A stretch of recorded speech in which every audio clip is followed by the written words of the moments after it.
Magandang araw sa inyo mga kaibigan. Itong ating almusalita sa araw na ito. Ang ebanghelyo natin ay Luke 5:27-32.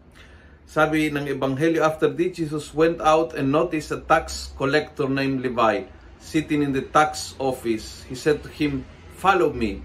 So Levi, leaving everything, got up and followed Jesus.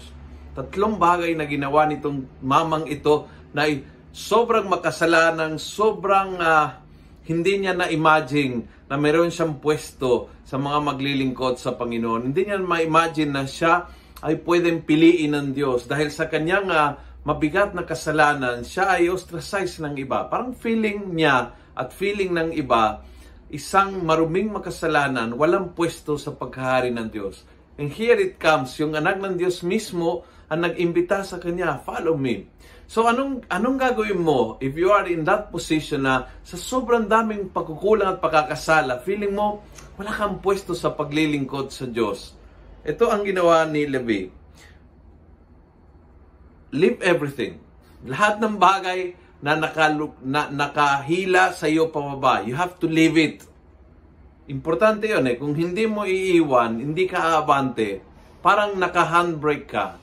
So, kailangan tanggalin mo yung handbrake na yan. Kailangan alisin mo yung angkla na yan. Kailangan tanggalin mo yung bigat na yan. Pangalawa, ginawa niya is got up.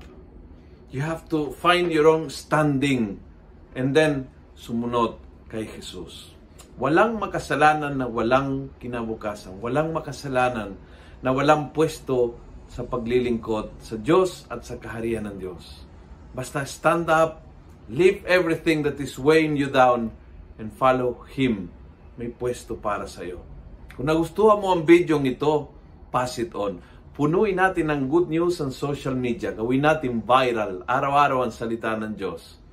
God bless. Ang ebanghelyo natin ay Luke 5:27-32. Sabi ng ebanghelyo, after this, Jesus went out and noticed a tax collector named Levi sitting in the tax office. He said to him, "Follow me." So Levi, leaving everything, got up and followed Jesus.